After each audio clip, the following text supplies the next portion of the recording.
ശ്രീ മുഹമ്മദ് മുഹസിൻ, അങ്ങേക്ക് 9 minute. Sir, ഞാൻ ഈ ധനവിനിയോഗ ബില്ലിനെ പൂർണ്ണമായി അംഗീകരിക്കുകയാണ്.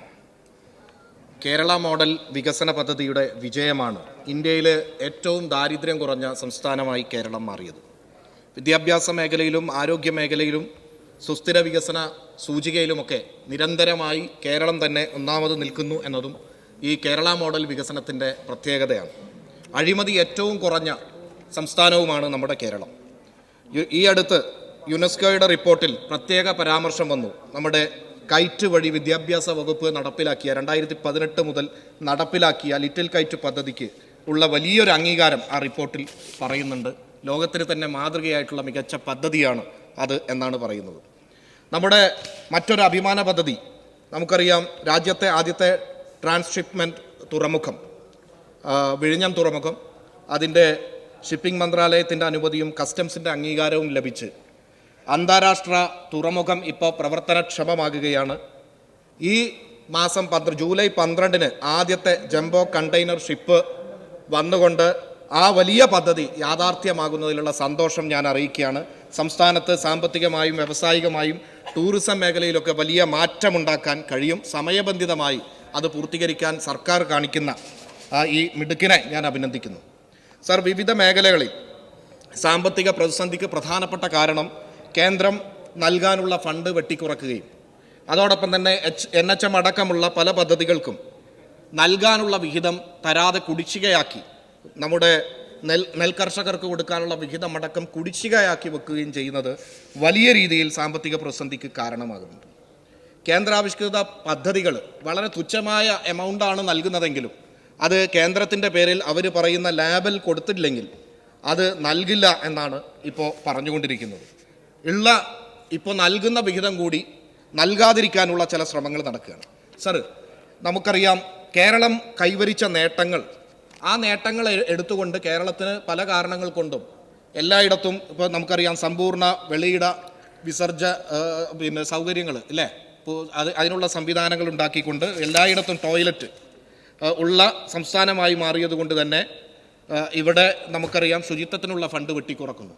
ലൈഫ് ഭവന പദ്ധതി കേരള ഗവൺമെൻറ്റിൻ്റെ ഏറ്റവും മികച്ച പദ്ധതിയാണ്. വിവിധ ഫണ്ടുകൾ പൂൾ ചെയ്തുകൊണ്ട് ഇന്ത്യയിൽ ഒരു സംസ്ഥാനത്തിനും അവകാശപ്പെടാൻ കഴിയാത്ത രീതിയിൽ 5 ലക്ഷം, അടുത്ത വർഷം കൊണ്ട് 5 ലക്ഷം ആളുകൾക്ക് വീട് ലഭ്യമാകുന്ന പദ്ധതി. ആ പദ്ധതിയിലും കേന്ദ്രവിഹിതം വളരെ കുറഞ്ഞ്, അതും നമുക്കറിയാം ഗ്രാമപ്രദേശങ്ങളിൽ PMAY പദ്ധതിയായിട്ട് 35,000 വീടുകൾ മാത്രമാണ് കൊടുക്കുന്നത്. അതിന് കേന്ദ്രം നൽകുന്ന തുകയാണെങ്കിലോ വളരെ കുറഞ്ഞ തുകയാണ്.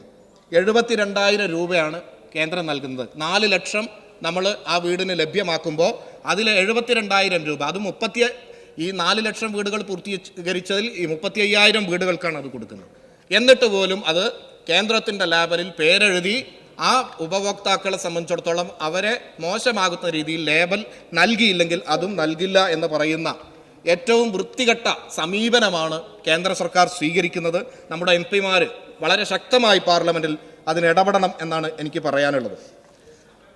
നമുക്കറിയാം വൈദ്യുതി, നമുക്കറിയാം ഈ ഗവൺമെൻറ് വന്നതിന് ശേഷം വലിയ മികച്ച പ്രവർത്തനങ്ങൾ വൈദ്യുത മേഖലയിൽ നടത്തിയിട്ടുണ്ട്. UP-യിലും അതുപോലെ തന്നെ മറ്റു പല സ്ഥലങ്ങളിലും, ഹരിയാനയിലും ഉത്തരാഖണ്ഡിലും ആന്ധ്രയിലും ബീഹാറിലും രാജസ്ഥാനിലും പഞ്ചാബിലുമൊക്കെ ലോഡ് ഷെഡിങ്ങും പവർ കട്ടും ഉണ്ട്. ചില സംസ്ഥാനങ്ങളിൽ, രാജസ്ഥാനിലടക്കം 5 മുതൽ 7 മണിക്കൂർ വരെയാണ്. എന്നാൽ ഈ സാഹചര്യത്തിലുമൊക്കെ കേരളത്തെ നാളിതുവരെ 8 വർഷമായി ഇരുട്ടിലാക്കാതെ നടത്തുന്ന പ്രവർത്തനങ്ങൾ വളരെ അഭിനന്ദിക്കേണ്ട പ്രവർത്തനങ്ങളാണ്. ഇവിടെ ലോഡ് ഷെഡിങ്ങും പവർ കട്ടും ഉണ്ടാകില്ല എന്ന് ഈ ഗവൺമെൻറ് പറയുകയും അത് നടപ്പിലാക്കുകയും ചെയ്തിട്ടുണ്ട്.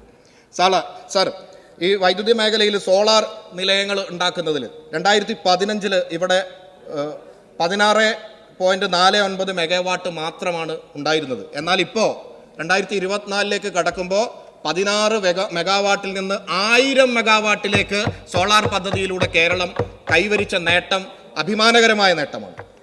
ഈ പുരപ്പുറ സോളാർ വൈദ്യുതി ഗ്രിഡിലേക്ക് വാങ്ങുന്നതുമായി ബന്ധപ്പെട്ടൊരു നിർദ്ദേശം എനിക്ക് പറയാനുള്ളത്, ഇപ്പം ചെറിയ നികുതി തുകയാണെങ്കിലും ചെറുതായിട്ട് വർദ്ധിപ്പിക്കാനുള്ള ഒരു നീക്കം ഉണ്ടല്ലോ, അപ്പോൾ അത് ഒഴിവാക്കാൻ തീരുമാനിച്ചു എന്ന് ധനകാര്യമന്ത്രി പറഞ്ഞു. അതിൽ വളരെ സന്തോഷമുണ്ട്. അതോടൊപ്പം തന്നെ ഇപ്പോൾ നിലവിൽ 2.69 രൂപയാണ് വാങ്ങുന്നത്. അത് കുറച്ചുകൂടി വർദ്ധിപ്പിച്ചു കഴിഞ്ഞാൽ കൂടുതൽ ആളുകൾ സൗരോർജ്ജ പദ്ധതിയിലേക്ക് മാറാൻ താല്പര്യം കാണിക്കും. അതോടൊപ്പം തന്നെ വാർഷിക സെറ്റിൽമെൻറ്റ് മാർച്ചിലേക്ക് മാറ്റിയത് കൊണ്ടുള്ള ബുദ്ധിമുട്ട് മാറ്റാൻ ഫ്ലെക്സിബിളായിട്ട് സെറ്റിൽമെൻറ്റ് വരുത്താനുള്ള ഒരു സമീപനം സ്വീകരിക്കുക. അതോടൊപ്പം KSEBയുടെ നേതൃത്വത്തിൽ EV ചാർജിങ് സ്റ്റേഷൻസ് നടത്തുന്നുണ്ട്. അത് KSEB നേരിട്ട് നടത്തുന്നതിന് പകരം ചെറുപ്പക്കാർക്കൊക്കെ സംരംഭമാക്കി കൊടുക്കുകയാണെങ്കിൽ കുറച്ചുകൂടി ഫാസ്റ്റ് ചാർജിങ്ങും കുറച്ചുകൂടി വ്യത്യസ്തമായ രീതിയിൽ അവർക്ക് നടത്താൻ കഴിയും. അതൊരു തൊഴിൽ മേഖല കൂടിയായി അതിനെ നമുക്ക് മാറ്റാൻ കഴിയും എന്നുള്ളതാണ് പറയാനുള്ളത്. വരുമാനവുമായി ബന്ധപ്പെട്ട് വലിയ രീതിയിലുള്ള ബുദ്ധിമുട്ടുകൾ നമ്മൾ അനുഭവിക്കുന്നുണ്ട്. പക്ഷേ പ്രളയം 2018 പ്രളയവും 19 ശേഷം നമ്മുടെ ഡാമുകളും അതുപോലെ തന്നെ പുഴകളും ഒക്കെ മണ്ണും മണലും എക്കലും എല്ലാം മാലിന്യങ്ങളൊക്കെ നിറഞ്ഞു കിടക്കുകയാണ്. അത് പലപ്പോഴും അതിൻ്റെ സ്വാഭാവികമായ ഒഴുക്കിനെ പോലും ബാധിക്കുന്നുണ്ട്. പലയിടത്തും അതിൽ നിന്ന് അത് നീക്കം ചെയ്യാനും വരുമാനമുണ്ടാക്കാനുള്ള ശ്രമങ്ങൾ നടത്തിയിട്ടുണ്ടെങ്കിലും അത് വേണ്ടത്ര വിജയിച്ചിട്ടില്ല. അത് വളരെ വേഗത്തിൽ ഒരു പ്രത്യേക മിഷനാക്കി എടുത്തുകൊണ്ട് പ്രളയസാധ്യത കുറക്കാനും അതുപോലെ തന്നെ കൂടുതൽ ജലത്തെ സ്റ്റോർ ചെയ്യാനും അതോടൊപ്പം വരുമാനം വർദ്ധിപ്പിക്കാനും വേണ്ടി അത് ഒരു മിഷനാക്കി ഏറ്റെടുത്തുകൊണ്ട് നടത്തണമെന്നാണ് എനിക്ക് പറയാനുള്ളത്. ഭാരതപ്പുഴയുടെ സൈഡ് കെട്ടുന്നതുമായി ബന്ധപ്പെട്ടുള്ള ചില പ്രശ്നങ്ങളുണ്ട്. അതിനുകൂടി ഫണ്ട് അനുവദിക്കുകയും വേണം എന്ന് പറയുകയാണ്.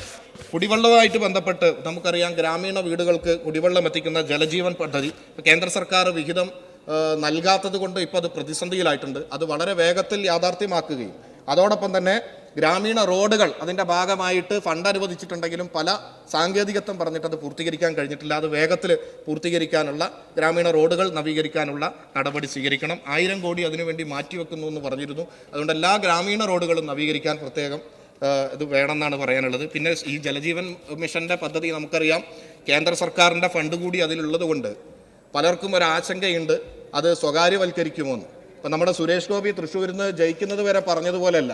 സുരേഷ് ഗോപി ജയിച്ചപ്പോൾ ഉദ്ഘാടനത്തിന് പോലും ലക്ഷങ്ങൾ കൊടുക്കണം എന്നുള്ള രീതിയിൽ ഒരു MP, ജനപ്രതിനിധിയായ MP പറയുന്നു. ഇപ്പോൾ തൃശ്ശൂർക്കാർ പലരും അവരെ പറ്റിക്കപ്പെട്ടു എന്നുള്ളത് ഇപ്പോഴാണ് അവർ തിരിച്ചറിഞ്ഞത്. സ്വന്തം MP, സിനിമാ നടനായിരുന്ന MP, ആ MP ജയിച്ചപ്പോൾ ഒരു ഉദ്ഘാടനത്തിന് വിളിക്കാം, ഫ്രീ ആയിട്ട് വരുമെന്ന് കരുതിയതാണ്. എന്നാൽ അതിന് പോലും വലിയ ചാർജ് ഈടാക്കുമെന്ന് പറഞ്ഞതാണ്.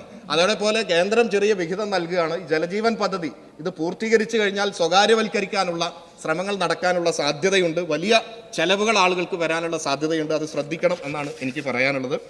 പിന്നെ 1-2 പ്രധാനപ്പെട്ട കാര്യങ്ങൾ ഇവിടെ അറിയിക്കാനുള്ളത്, നമ്മുടെ ഈ ചെലവഴിക്കുന്ന കാര്യത്തിൽ പ്രയോറിറ്റി നിശ്ചയിക്കുമ്പോൾ ഭിന്നശേഷി മേഖലകൾക്കും അതുപോലെ തന്നെ വയോജനങ്ങൾക്കും പ്രത്യേകമായ പരിഗണന കൊടുക്കണമെന്നാണ് പറയാനുള്ളത്. ഈ നിരാമയ ഇൻഷുറൻസ് ഉണ്ട്. അത് ഓട്ടിസം, സെറിബ്രൽ പാൾസി, മാനസിക വെല്ലുവിളികളും മൾട്ടിപ്പിൾ ഡിസബിലിറ്റി ഉള്ള ആളുകൾക്ക് അത് ലഭ്യമാകുന്നില്ല. അത് ലഭ്യമാക്കാൻ കേന്ദ്ര സംസ്ഥാന സർക്കാരുകളുടെ ഫണ്ടാണ്. അപ്പോൾ അത് ലഭ്യമാക്കാനുള്ള നടപടി സ്വീകരിക്കണമെന്നുള്ളതാണ് പറയാനുള്ളത്. അതോടൊപ്പം തന്നെ ചലന വെല്ലുവിളികൾ നേരിടുന്നവർക്ക് കൂടി ഇൻഷുറൻസ് ഏർപ്പെടുത്തണം. ബസ്സുകളിൽ ഭിന്നശേഷിക്കാർക്ക് റാമ്പ്, KSRTC അടക്കമുള്ള ബസ്സുകളിൽ റാമ്പ് ഉണ്ടാക്കുകയാണെങ്കിൽ അത് പ്രയോജനം ചെയ്യും. പിന്നെ കിടപ്പ് രോഗികൾ പരിചരിക്കുന്ന ആശ്വാസകിരണം പദ്ധതി അത് വർദ്ധിപ്പിക്കുകയും വേണം. അതിന് ഫസ്റ്റ് പ്രയോറിറ്റി കൊടുത്തുകൊണ്ട് അത് ലഭ്യമാക്കാനുള്ള നടപടി സ്വീകരിക്കണം. ബഡ്സ് സ്കൂളുകളുമായി ബന്ധപ്പെട്ടുകൊണ്ട് വളരെ മികച്ച പ്രവർത്തനമാണ് ഭിന്നശേഷിക്കാരായ മേഖലയിൽ നമ്മുടെ ഗവൺമെൻറ് നടത്തുന്നത്. എന്നാൽ ബഡ്സ് സ്കൂളിലെ സ്റ്റാഫുകൾ അവരിപ്പോൾ നിലവിൽ സാലറി വാങ്ങുന്നത് പഞ്ചായത്തിൽ നിന്നാണ്. രജിസ്ട്രേഷൻ സാമൂഹ്യനീതിയാണ്, പ്രവർത്തനം കുടുംബശ്രീ വഴിയാണ്. അപ്പോൾ അതുകൊണ്ടുണ്ടാക്കുന്ന ചില പ്രശ്നങ്ങളുണ്ട്. അവർക്ക് യാതൊരു തരത്തിലും ആരോഗ്യ ഇൻഷുറൻസ് അടക്കമുള്ളത് കിട്ടുന്നില്ല. അപ്പോൾ അവരെ LSTDയുടെ സ്റ്റാഫാക്കി പരിഗണിക്കുകയും അതോടൊപ്പം തന്നെ മെഡിസാപ്പ് അടക്കമുള്ളത് അവർക്ക് ലഭ്യമാക്കാനുള്ള നടപടി ഉണ്ടാവണം. ഈ ഫിസിയോതെറാപ്പി അതുപോലുള്ള തെറാപ്പികൾ, സ്പീച്ച് തെറാപ്പി, സൈക്കോതെറാപ്പി ഒക്കെ നമ്മുടെ വലിയ ചെലവുകൾ ഭിന്നശേഷിക്കാരായ ആളുകൾക്ക് വരുന്നുണ്ട്. അത് നമ്മുടെ ബ്ലോക്കുകളിൽ തന്നെ കുറഞ്ഞ ചെലവിൽ അവർക്ക് കിട്ടാനുള്ള നടപടി സ്വീകരിക്കണം. BRC വഴി സ്കൂളുകളിൽ എൻറോൾ ചെയ്യപ്പെട്ട സ്പെഷ്യൽ എഡ്യൂക്കേറ്റർമാർക്ക് ശമ്പള വ്യത്യാസം വരുത്താൻ 8 വർഷമായിട്ട് വരുത്തിയിട്ടില്ല.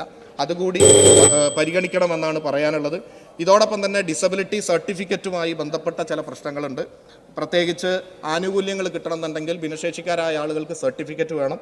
പലപ്പോഴും താലൂക്ക് ആശുപത്രിയിൽ പോകുമ്പോൾ ഈ ബുദ്ധിപരമായ വെല്ലുവിളികൾ നേരിടുന്ന ആളുകൾക്ക് IQ ടെസ്റ്റിന് അസസ്മെൻറ്റ് നടത്താൻ ക്ലിനിക്കൽ സൈക്കോളജിസ്റ്റ് താലൂക്കിൽ ഉണ്ടാവില്ല.